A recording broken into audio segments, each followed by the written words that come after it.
Welcome to our channel. ఈరోజు వీడియోలో 11th January 2026లో వచ్చినటువంటి TET paper mathematics questions 30 questions solution ఏంటి అనేది చూద్దాం. ఇంతకుముందు వీడియోస్లో ప్రతి paper previous papers paper 1 paper 2 రెండు మీకు ఎక్స్ప్లెయిన్ చేయడం జరిగింది. మరి ఇంకా కొన్ని TET papers previous papers explain చేస్తాను. ఈ వీడియోలో 15 క్వశ్చన్స్ ఎక్స్ప్లెనేషన్ చూద్దాం. నెక్స్ట్ వీడియోలో రిమైనింగ్ 15 క్వశ్చన్స్ ఎక్స్ప్లెనేషన్ చూద్దాం. మరి టెట్లో ఏ రకంగా అడుగుతున్నాడు క్వశ్చన్స్, మరి వాటి సొల్యూషన్ ఏంటంటే ప్రతి ఒక్క టెట్ పేపర్కు ఒకసారి ఈజీ రావచ్చు, ఒకసారి హార్డ్ రావచ్చు. కాకపోతే ఈ టెట్ కానీ డిఎస్సి కానీ డైట్ సెట్ కానీ ఇంకేదైనా ఈ క్వశ్చన్స్ ప్రాక్టీస్ చేస్తే, ఈ వచ్చినటువంటి ప్రీవియస్ క్వశ్చన్స్ ప్రాక్టీస్ చేస్తే మనకు ఒక ఐడియా వస్తుంది. ఇట్లాంటి మోడల్ క్వశ్చన్సే అడుగుతూ ఉంటాడు కాబట్టి వీటిని ఒకసారి చూద్దాం. ఈ క్వశ్చన్స్ ఏమున్నాయి అనేది చూద్దాం ఒకసారి. ఈ 11th January 2026లో వచ్చినటువంటి పేపర్ ఇది. ఈ క్వశ్చన్స్ మనకు ఒకసారి చూసినట్లయితే ఫస్ట్ క్వశ్చన్ ఒకసారి చూడండి. ఇక్కడ చాలా సింపుల్ క్వశ్చన్ అడిగింది. ఇక్కడ సగం రోజులో ఉండే నిమిషాల సంఖ్య అన్నాడు. చాలా సింపుల్ క్వశ్చన్ ఇది, ఎవరైనా చేయొచ్చు. సగం రోజు అంటే మనకు సగం రోజు అంటే వచ్చేటివి 12 గంటలు, 12 hours. ఒక అవర్కు ఎన్ని నిమిషాలు? 60 minutes. 12 6 720. సో 720 ఎక్కడుంది? Option is the third option is the right answer. So సగం రోజులో ఉండే నిమిషాల సంఖ్య. సో సగం రోజులో 12 గంటలు, 12 గంటకు 60 నిమిషాలు కాబట్టి 12 × 60 720 minutes నిమిషాల సంఖ్య. So option is third option is right answer. చూడండి, ఇక్కడ క్రింది అక్షరాల్లో ఏది ఒకే ఒక సౌష్ఠవ రేఖను కలిగి ఉంటుంది? అసలు సౌష్ఠవ రేఖ అంటే ఏంటి? సౌష్ఠవ రేఖ అంటే దాన్ని 2 సమాన భాగాలుగా విభజించేటటువంటి రేఖ. అంటే దాన్ని మళ్ళీ ఫోల్డ్ చేసినప్పుడు ఓవర్లాపింగ్ కాకుండా ఉండేటటువంటి రేఖను మనం సౌష్ఠవ రేఖ అంటాం. ఇప్పుడు ఉదాహరణకు మనం స్క్వేర్ తీసుకుంటే, ఎగ్జాంపుల్ చెప్తున్నా మీకు. స్క్వేర్ తీసుకుంటే స్క్వేర్కి సౌష్ఠవ రేఖ ఈ రకంగా ఒకటి వస్తుంది, అంతా ఓవర్లాపింగ్ అయిపోతుంది. నెక్స్ట్ డయాగ్నల్స్ ఇది ఒకటి వస్తుంది, మధ్యలో నుంచి ఒకటి వస్తుంది, ఎగ్జాక్ట్లీ ఇటు నుంచి హారిజాంటల్గా ఒకటి వస్తుంది. అంటే ఎన్ని వచ్చినాయి మనకు? 4 వచ్చినాయి. స్క్వేర్కు 4 వచ్చినాయి సౌష్ఠవ రేఖలు. అట్లా ఇక్కడ లెటర్స్కి అడిగిండు, ఒకే ఒక సౌష్ఠవ రేఖని కలిగి ఉంటుంది ఏది అని అంటుండే. ఇప్పుడు ఎక్స్ తీసుకున్నాం అనుకోండి. ఎక్స్కి మనం ఇలా ఒక సౌష్ఠవ రేఖ గీయొచ్చు, ఇలా కూడా గీయొచ్చు. సో 2 వచ్చేసినాయి కాబట్టి దీనికి 1 కంటే ఎక్కువనే కాబట్టి ఎక్స్ కాదు, మన ఆన్సర్ ఎక్స్ కాదు. హెచ్ తీసుకున్నాం అనుకోండి. హెచ్ కూడా సేమ్ హారిజాంటల్గా ఒకటి గీయొచ్చు, వర్టికల్గా మధ్యలోంచి ఒకటి గీయొచ్చు. హెచ్ కూడా 2. సో హెచ్ కూడా కాదు. ఓ తీసుకున్నాం అనుకోండి. సర్కిల్ ఓ తీసుకుంటే ఓకు ఇన్ఫైనైట్ సౌష్ఠవ రేఖలు గీయొచ్చు, ఎన్ని అయినా గీయొచ్చు. సెంటర్ గుండా పోయేటివన్నీ వాటి యొక్క సౌష్ఠవ రేఖలే. ఇన్ఫైనైట్ అనంతమైన సౌష్ఠవ రేఖలు గీయొచ్చు ఓ అనే లెటర్, కాబట్టి ఇది కూడా కాదు. So A is the our right answer. ఏకి మనం ఏ రకంగా సౌష్ఠవ రేఖ గీస్తాం? మధ్యలోంచి నిలువుగా ఒక రేఖ గీసేస్తే అదే సౌష్ఠవ రేఖ. దానికి ఇంకా హారిజాంటల్గా రాదు, క్రాసింగ్లో కూడా దీనికి సౌష్ఠవ రేఖలు రావు. కాబట్టి మన ఆన్సర్ 4th ఆప్షన్ ఏ. ఏ అనే లెటర్కు సౌష్ఠవ రేఖలు ఒకటే ఉంటుంది. ఇట్లా మిగతా లెటర్స్ కూడా ఎగ్జామ్లో మిగతా లెటర్స్ అడిగే అవకాశం ఉంటుంది. సో ప్రతి లెటర్కు సౌష్ఠవ రేఖలు కానీ డయాగ్రామ్స్ కానీ మీరు చూసుకోవచ్చు. ఇక్కడ చూడండి, థర్డ్ క్వశ్చన్లో క్రింది వాటిలో ఏది సంఖ్యల అవరోహణ క్రమాన్ని సూచిస్తుంది? అవరోహణ అన్నాడు. అవరోహణ, ఆరోహణ. చూడండి, ఇక్కడ కన్ఫ్యూజ్ కావద్దు. డిసెండింగ్ ఆర్డర్ అన్నాడు. ఇక్కడ డిసెండింగ్ ఆర్డర్ అంటే బిగ్ టు స్మాల్. అవరోహణలో మనకు 4 అక్షరాలు వచ్చి ఇటు గుర్తుపెట్టుకోవచ్చు మీరు. 5 అక్షరాలు వచ్చినాయి, 4 + 1 5 లెటర్స్ వచ్చినాయి. ఇందులో 4 వచ్చినాయి. ఇందులో ఏది ఎక్కువ? 5 ఎక్కువ కాబట్టి అది పెద్ద నుంచి చిన్న రావాలి. 4 తక్కువ కాబట్టి చిన్న నుంచి పెద్ద. ఆరోహణ అంటే చిన్న నుంచి పెద్ద పోవాలి, అవరోహణ అంటే పెద్ద నుంచి చిన్న రావాలి. సో చూడండి, మరి ఇక్కడ అన్ని 0.4 ఇచ్చిండు. ఇక్కడ 0.4 ఇచ్చిండు. ఇక్కడ 4.3 ఇచ్చిండు కాబట్టి ఇది అవరోహణ క్రమంలో లేదు అసలు. ఇది 0.4 తర్వాత 4 పాయింట్ రాదు, ఇది 0.4 4.3 ఇది అవరోహణ క్రమంలో లేదు.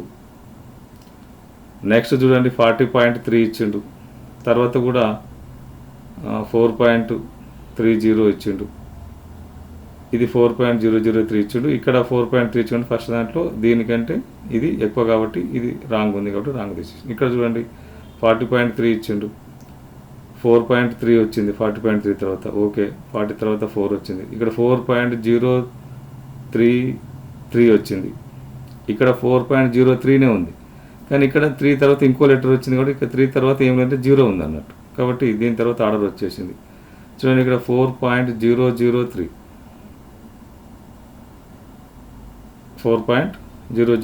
ఇక్కడ 0.44 స్మాల్ లెటర్స్ అన్నీ వచ్చి. ఇక్కడ చూడండి ఇది 40 వచ్చింది కాబట్టి ఇది ఒకటే ఉంది కాబట్టి ఓకే 40 కంటే అన్ని తక్కువ సంఖ్యలో ఉన్నాయి. ఇక్కడ అన్నిటికీ 4 ఉంది కాబట్టి ఇక్కడ అబ్జర్వేషన్ చూడాలి మనం. ఇది 0.4 కాబట్టి ఇది లాస్ట్కి ఉండాల్సిందే, రైటే. ఈ మూడిట్లో కరెక్ట్ ఉందా లేదా ఒకసారి చూసుకోండి. 4.3 ఇది 4.03 ఇది దీనికంటే తక్కువ ఉంది. 4.033 ఉంది, ఇక్కడ 03 ఉంది కాబట్టి 33 ఒక లెటర్ దీనికి ఎక్కువ వచ్చినట్టు 03 ఉన్నట్టు, 30 ఉన్నట్టు, కాబట్టి ఇది కూడా ఆర్డర్లో ఉంది, ఇది కూడా ఆర్డర్లో ఉంది. కాబట్టి ఇక రిమైనింగ్ ఇది ఆర్డర్ వచ్చేసింది కాబట్టి ఇదే మన కరెక్ట్ ఆన్సర్ ఉంటుంది. ఇక రిమైనింగ్ ఏం లేదు. 0.4 ఉంది, ఇక్కడ 0.4 తర్వాత 4 రాదు కాబట్టి ఇక్కడ మనం కన్సిడర్ చేయడానికి అవకాశం లేదు. 40 తర్వాత ఇక్కడ 4 వచ్చింది, ఇక్కడ 4.3 వచ్చింది, 4.0 తర్వాత 4.3 వచ్చింది, ఇవి ఆర్డర్లో లేదు. సో చూడండి ఇది ఇక్కడ ఉన్నటువంటి second option is the right answer. ఈ డెసిమల్స్లో వచ్చినప్పుడు చాలా జాగ్రత్తగా చూడండి. డెసిమల్ పాయింట్ తర్వాత ఉన్నటువంటి సంఖ్యలు సేమ్ ఉన్నాయి, జాగ్రత్తగా చూసుకుంటే సరిపోతుంది.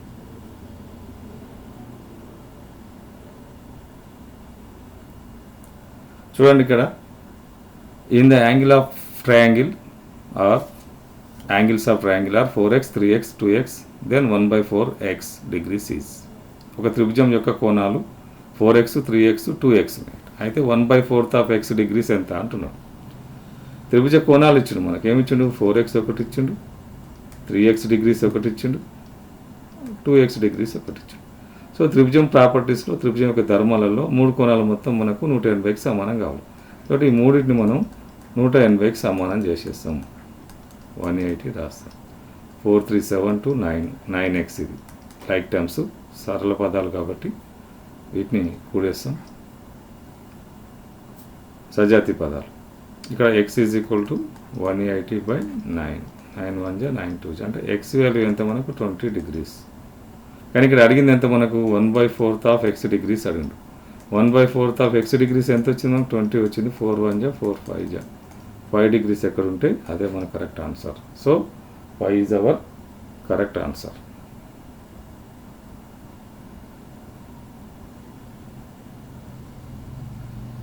చూడండి ఇక్కడ ఒక విక్రేత 6.3 కిలోల వేరుశనగలు, 21 గ్రాముల ఖర్జూరాలు, 3.6 కిలోల జీడిపప్పును కలిపి ఆ మిశ్రమాన్ని 2.5 డజను ప్యాకెట్లలో సమానంగా ప్యాక్ చేశాడు.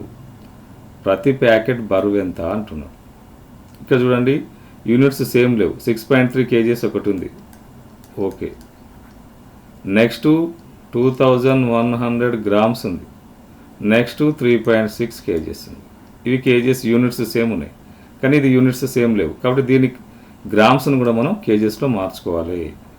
2100 ఒక 1 kg is equal to 1000 grams. So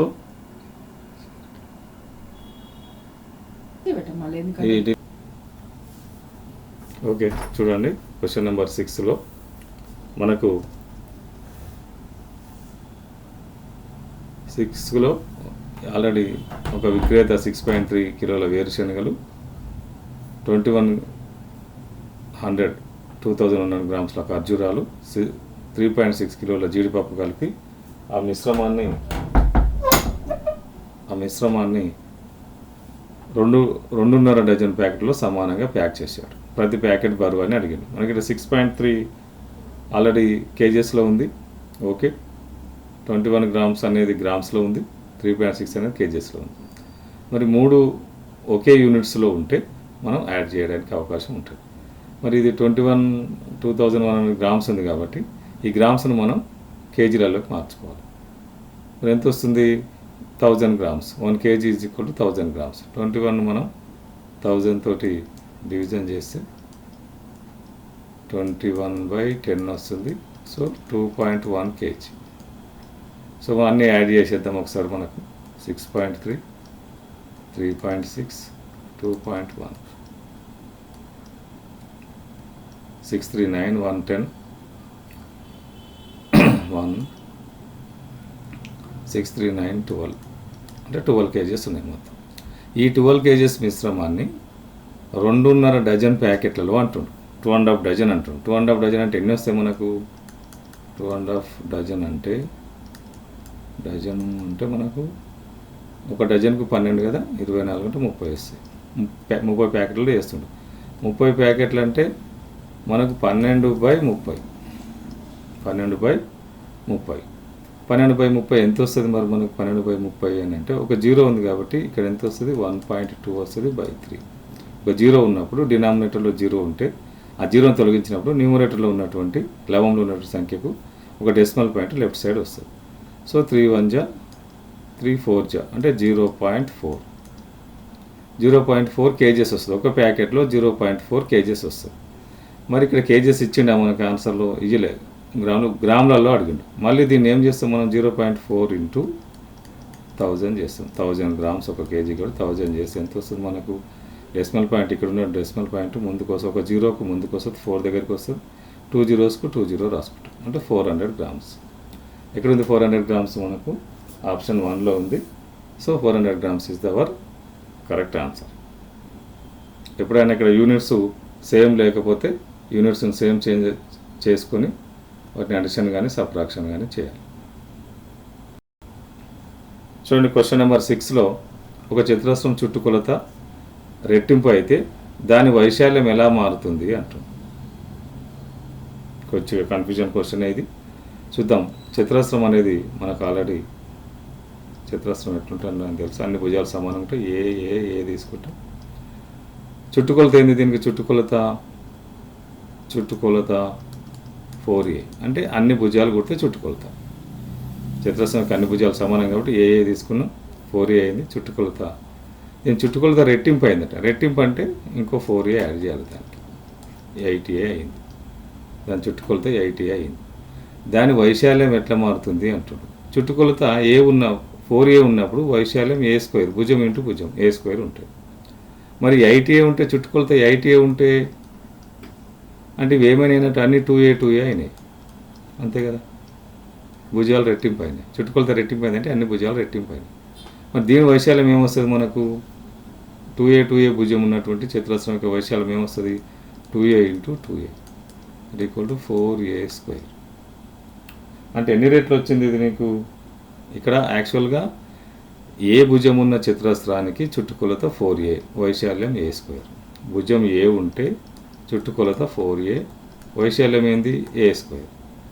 భుజం 2a ఉంటే చుట్టుకొలత 8a, వైశాల్యం ఎంత వచ్చింది? 4a² వచ్చింది. అంటే చుట్టుకొలత రెట్టింపు అయితే వైశాల్యం ఏమైంది? 4 రెట్లు అయింది. ఎక్కడుంది 4 రెట్లు? మనకు ఆప్షన్ బిలో ఉంది కాబట్టి B is the correct option.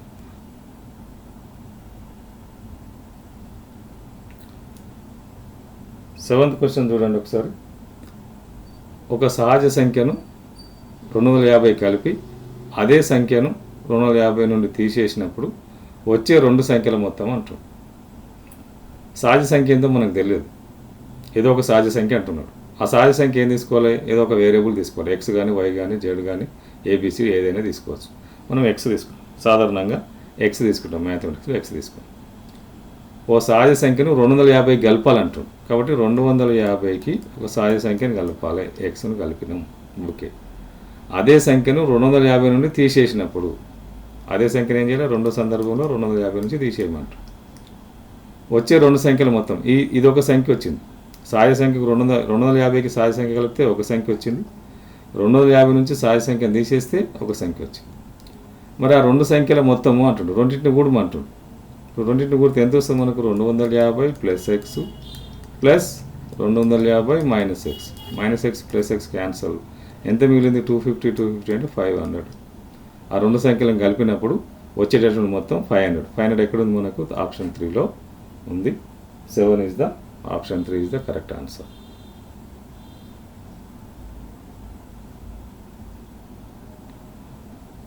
చూడండి ఇక్కడ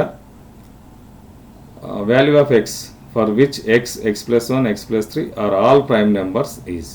ఎక్స్ ప్లస్ 1 ఎక్స్ ప్లస్ 3 అన్ని ప్రధాన సంఖ్యలు కావాలంటే ఎక్స్ విలువ ఎంత ఉండాలి అంటుండ్రు. మనకి ఎక్స్ ప్లస్ 1 ఎక్స్ ప్లస్ 3 ఇవి ప్రధాన సంఖ్యలు కావాలి. మీకు ఇక్కడ ఒకవేళ క్వశ్చన్ అర్థం కాకపోతే ఇక్కడ ట్రయల్ అండ్ ఎర్రర్ మెథడ్ కూడా మనం చేసుకోవచ్చు. ఇచ్చినటువంటి ఆప్షన్లో 4 ఆప్షన్స్. ఇప్పుడు 3 ఎక్స్ దగ్గర 3 పెట్టినాం అనుకోండి, ఇది 3 అవుతుంది, ఇది 3 ప్లస్ 1, ఇది 3 ప్లస్ 3 అవుతుంది. అంటే 3, ఇది 4, ఇది 6. కాబట్టి ప్రధాన సంఖ్యలు కావు. ఇవి రెండు సరి సంఖ్యలు వచ్చినాయి, సంయుక్త సంఖ్యలు వచ్చినాయి. 3 ఒకటే ప్రధాన సంఖ్య. కాబట్టి 3 ఆప్షన్ మనకు కరెక్ట్ కాదు. సరే 2 చూద్దాం. అంటే ఈ రెండు ఆప్షన్స్ మనం పెట్టాల్సిన అవసరమే లేదు. ఈ రెండు కానే కాదు. సింపుల్గా చెప్పాలంటే మంచిగా ఆలోచిస్తే ఆ రెండు కానే. ఎందుకు కాదు? ఎక్స్ విలువ 0 తీసుకుంటే 0 అనేది ప్రధాన సంఖ్య కానే కాదు. ఎక్స్ 1 తీసుకుంటే 1 అనేది, ఇక్కడ ఎక్స్ కూడా ప్రధాన సంఖ్య అంటుండు కదా. కాబట్టి ఎక్స్ 1 కూడా ప్రధాన సంఖ్య కాబట్టి ఈ రెండు ఆప్షన్ కాదు. 3 కూడా రాలేదు మనకు. ఆప్షన్ ఏంది? 2. కావాలంటే ఒకసారి ఇక్కడ చెక్ చేద్దాం. 2 సబ్స్టిట్యూట్ చేద్దాం. ఎక్స్ ప్లస్ 1 ఎక్స్ ప్లస్ 3లో సబ్స్టిట్యూట్ చేసి ఇది 2, ఈ 2 ప్లస్ 1 3, 2 ప్లస్ 3 5. ఈ 3 ప్రధాన సంఖ్యలే 2 3 5. సో ఒక్కోసారి క్వశ్చన్ అర్థం కావాలంటూ క్వశ్చన్ వదిలేయకుండా ఎలిమినేషన్ పద్ధతిలో ఆప్షన్స్ చెక్ చేసుకుంటే మనకు సరిపోతుంది. క్వశ్చన్ నెంబర్ 9 చూడండి. ఇక్కడ ఒక పాఠశాలలో 500 మంది విద్యార్థులు, టోటల్ మెంబర్స్ 5 ఎంబటే రాసేసుకోండి. 540 ఉన్నారు టోటల్ 540. వారిలో 3/1 మంది బాలికలు, అంటే గర్ల్స్ ఎంతమంది ఉన్నారు? 1/3 ఉన్నారు. 3/1 అంటే 1/3 ఆఫ్ టోటల్ 540. ఎంత వస్తుంది మనకు? 3 1 జా 24, 3 8 జా అంటే 180 మెంబర్స్ ఉన్నారు. ఎవరు? గర్ల్స్ 180 మెంబర్స్ గర్ల్స్ ఉన్నారు. మరి బాయ్స్ ఎంత ఉంటారు? సంఖ్యలో 5/3 మంది ఆటగాళ్ళు మరియు బాలుర సంఖ్యలో 5/3 మంది ఆటగాళ్ళు ఉంటారు. ఇది సెకండ్. ఇప్పుడు మనం గర్ల్స్ వచ్చారు కాబట్టి బాయ్స్ ఎంతమంది ఉంటారు? మరి బాయ్స్ రావాలంటే 540లోంచి మనం 180 సబ్ట్రాక్షన్ చేయాలి. ఎంత వస్తుంది? 540లోంచి మనం 180 సబ్ట్రాక్షన్ చేస్తే 0 6 4 3 360 వస్తుంది. ఈ 360 బాయ్స్, గర్ల్స్ 180. ఓకే, ఇప్పుడు మనకు గర్ల్స్ బాయ్స్ వచ్చేసారు. ఇక్కడ ఏమంటున్నాడు? సంఖ్యలో 5/3 మంది ఆటగాళ్ళు, బాలుర సంఖ్యలో 5/3 మంది ఆటగాళ్ళు మరియు బాలికలో 4/4 మంది ఆటగాళ్ళు అయితే పాఠశాలలో మొత్తం క్రీడాకారులు ఎంతమంది? గర్ల్స్ అందరూ క్రీడాకారులు కాదు, బాయ్స్ అందరూ కూడా క్రీడాకారులు కాదు. బాయ్స్లో ఎన్నో వంతు ఉన్నారు? 5/3 అంటే 3/5. బాయ్స్లో ఆటగాళ్ళు ఎంతమంది వస్తారు మనకు? 360 × 3/5. 5/3 అంటే ప్రతి 5గురిలో 3 ఉన్నారు అన్నట్టు. అది అర్థం అక్కడ. ఇప్పుడు ఎంత వస్తుంది మనకి? ఇక్కడ 5 1 జా 5 7 జా 35, 5 2 జా 6, 216 వచ్చారు. ఎవరు? ఆటగాళ్ళు, బాయ్స్లో ఉన్నటువంటి ప్లేయర్స్ 216. మరి గర్ల్స్లో ఎంతమంది ఉన్నారు? బాలికలో 4/4 మంది ఆటగాళ్ళు అయితే బాలికలలో ఎంతమంది ఉన్నారు? క్రీడాకారులు, ప్లేయర్సు 4/4 ఉన్నారు. 4/4 ఎంత వస్తుంది మనకు? 180లో 4/4 అంటే ఇంటూ 1/4. 4 4 జా 16, 4 5 జా 45 వస్తారు. అంటే 45 యాడ్ చేద్దాం. 6 5 11 1 6 2 1 261. 261 ఎక్కడుంది మనకు? ఆప్షన్ D is the 261. ఆప్షన్ 9th క్వశ్చన్కు D is our right answer. అంటే 4th ఆప్షన్ is the right answer.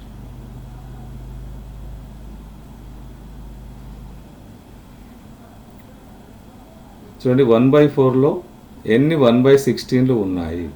How many 1/16 are in 1/4? అంటే ఫ్రాక్షన్స్ ఇచ్చిండు, ఫ్రాక్షన్స్లో 1/4లో ఎన్ని 1/16 ఉన్నాయి అంటున్నాడు. మరి ఏం చేయాలి? యాక్చువల్గా ఇది మనకు ఈ ఫ్రాక్షన్స్లో కన్ఫ్యూజ్ కాకుండా, ఇప్పుడు 8లో జనరల్ క్వశ్చన్ 4లో ఎన్ని ఉన్నాయి అని అన్నాడు అనుకోండి. 8లో 4లో ఎన్ని ఉన్నాయి అని అంటే ఏం చేస్తాం? 8/4 చేస్తాం, అంటే 2 ఉన్నాయి. 8లో 4లో ఎన్ని ఉన్నాయంటే 2 ఉన్నాయి అంటాం. ఎట్లా? 8/4. ఇక్కడ కూడా అట్లే చూడండి, 1/4లో 1/16లో ఎన్ని 1/16 ఉన్నాయి అంటున్నాం. ఇప్పుడు ఏం చేయాలి మరి? 1/4/1/16. ఫ్రాక్షన్స్ డివిజన్ మనకు లోయర్ క్లాసెస్లో ఉంటుంది. ఇలా 1/6 ఫ్రాక్షన్స్ డివిజన్స్ వచ్చినప్పుడు ఫస్ట్ ఫ్రాక్షన్ సేమ్ అట్నే రాసుకొని ఇంటూ పెట్టేసి సెకండ్ ఫ్రాక్షన్ రెసిప్రోకల్ రాస్తాం. సో 4 1 జా 4 4 జా 4 ఉన్నాయి. 4లో 1/16 4 ఉంటాయి. 4 ఆప్షన్ అయితే మనకు దిస్ ఈజ్ రైట్ ఆన్సర్. మనకి ఇట్లా రాసుకున్నా రాసుకోవచ్చు. 1/4 న్యూమరేటర్లో ఉన్న ఫ్రాక్షన్ అట్నే రాసుకొని డినామినేటర్లో ఉన్న ఫ్రాక్షన్ రెసిప్రోకల్ రాస్తాం, దాని విలోమం రాస్తాం. సో 4 ఉన్నాయి. 1/4లో ఎన్ని 1/16 ఉన్నాయంటే 4 ఉన్నాయి. Fourth option is right answer 10th క్వశ్చన్కి. ఇక్కడ చూడండి, సరి ప్రధాన సంఖ్య మరియు కనిష్ట సంయుక్త సంఖ్యల యొక్క కసాగు అడిగింది. LCM of even prime number and least composite numbers is. Prime numbers, composite numbers number సిస్టంలో మనం స్టార్టింగ్లో వీడియోలో ఉన్నాయి. నెంబర్ సిస్టంలో ఈ prime numbers, composite numbers, even numbers, సరి సంఖ్యలు, బేస్ సంఖ్యలు, ప్రధాన సంఖ్యలు, సంయుక్త సంఖ్యలు, వర్గ సంఖ్యలు, కారణాంకాలు, వాటి యొక్క గుణిజాలు అవన్నీ డీప్గా ఎక్స్ప్లెయిన్ చేయడం జరిగింది. అవన్నీ ఒకసారి మనకు ఐడియా ఉంటే ఇట్లాంటి క్వశ్చన్స్ ఈజీగా చేయొచ్చు. సరి ప్రధాన సంఖ్య ఏంది మనకు? 2 మాత్రమే సరి ప్రధాన సంఖ్య. మిగిలిన ప్రధాన సంఖ్యలన్నీ బేసి సంఖ్యలే. మరియు కనిష్ట సంయుక్త సంఖ్య అంటే యాక్చువల్గా న్యాచురల్ నెంబర్స్ మనం రాసినప్పుడు 1 2 3 4 5 6 7 8 ఇట్లా రాసినప్పుడు 1 అనేది ప్రధాన సంఖ్య కాదు, సంయుక్త సంఖ్య కాదు. 2 నుంచి ఇది ప్రధాన సంఖ్యనే, ఇది కూడా ప్రధాన సంఖ్యనే, ఇది కూడా ప్రధాన సంఖ్యనే, ఇది కూడా ప్రధాన సంఖ్య. ఇది సంయుక్త సంఖ్య, ఇది సంయుక్త సంఖ్య, ఇది సంయుక్త సంఖ్య. 1ను వదిలేసి మిగిలిన వాటిలో మనం ప్రధాన సంఖ్యలు, సంయుక్త సంఖ్యలుగా విడదీస్తాం. సో ఇప్పుడు కనిష్ట సంయుక్త సంఖ్య ఏది మరి? 4. 2కు 4 ఏం కట్టాలి మనం? ఎల్సిఎం కట్టాలి. ఎల్సిఎం ఏమొస్తుంది? అసలు ఎల్సిఎం ప్రాపర్టీస్ ఏంటంటే, 2 సంఖ్యలను ఎల్సిఎం తీసేటప్పుడు చిన్న సంఖ్య టేబుల్లో పెద్ద సంఖ్య వచ్చింది అనుకోండి, అదే ఎల్సిఎం అయిపోతుంది. 2 టేబుల్లో 4 వస్తుంది. So 4 is the LCM. అంటే ఇక్కడ ఆప్షన్ మన రైట్ ఆన్సర్ ఇస్ 4. 2 టేబుల్లో 4 రాలేదానికి ఇప్పుడు 2 3 ఇచ్చిండు. సీక్వెన్స్ నెంబర్స్ ఇస్తే వాటి మల్టిప్లికేషన్ నెంబరే ఎల్సిఎం అయితే 6 అయితే సీక్వెన్స్ నెంబర్స్ ఇస్తే. సో ఇట్లాంటివి కొన్ని మన ట్రిక్స్ మనం చూసుకుంటే ఇక్కడ 2 టేబుల్స్ ఇప్పుడు 16 ఉంది, 32 ఉంది. ఇలా ఎల్సిఎం ఏంటంటే 32 చెప్పేసి, అంటే 16 టేబుల్లో 32 వస్తుంది. So 4 is our right answer. 11th క్వశ్చన్కి option 3 is the right answer.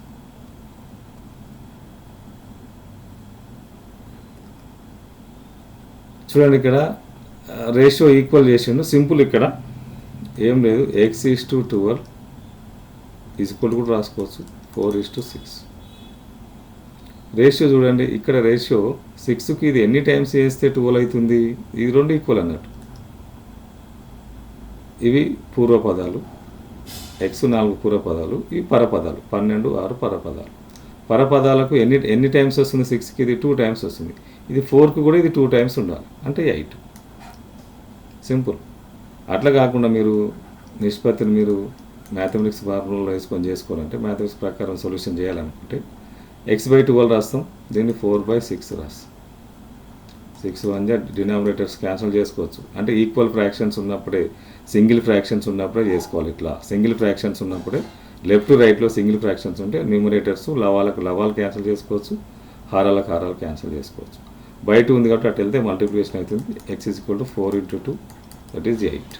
మీరు ఇలా డైరెక్ట్ చూసుకొని చేసుకున్నా సరే, ఇలా చేసుకున్నా సరే మనకు answer 8 is right answer. 12th క్వశ్చన్కి second option is the right answer.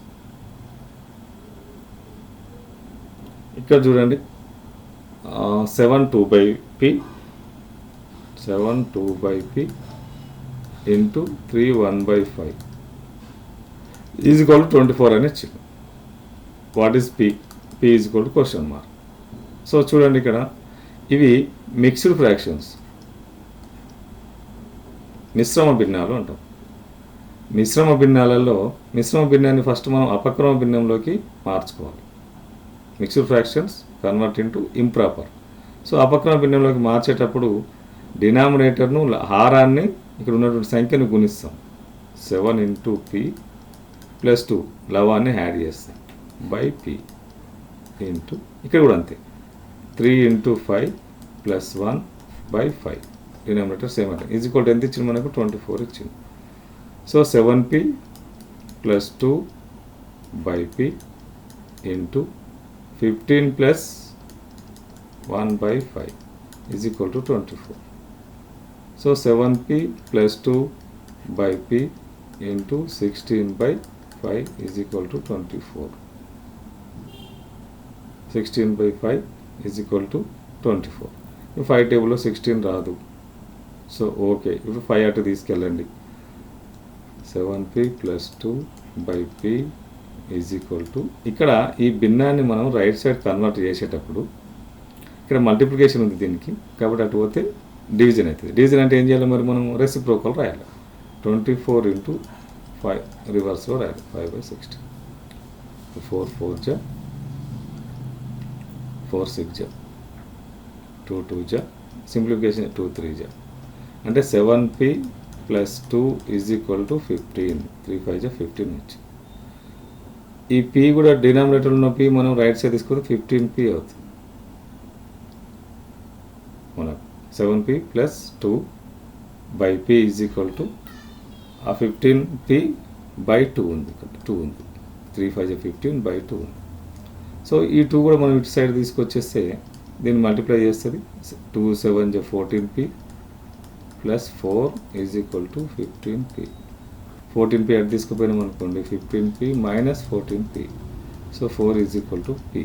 p is equal to 4 ఎక్కడ ఉంది? ఆప్షన్ 3లో ఉంది. So third one is the our right answer. అక్కడ 4 ఉంటే p ప్లేస్లో 4 ఉంటే our answer is right answer. 13th answer is the 3.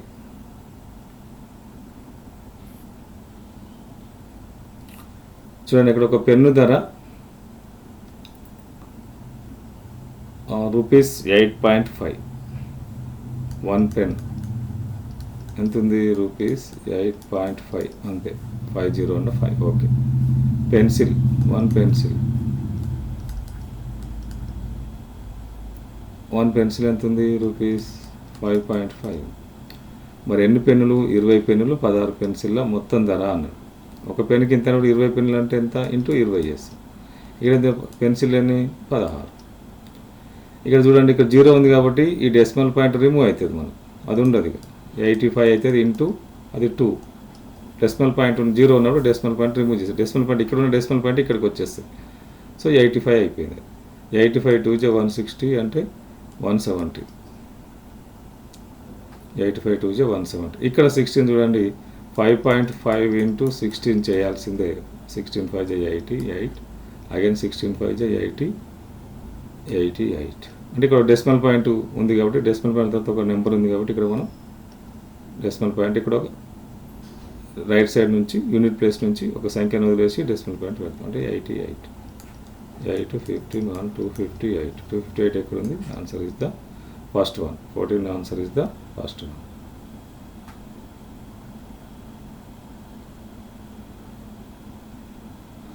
ఇక్కడ చూడండి question x by y is equal to 4 అన్నాడు.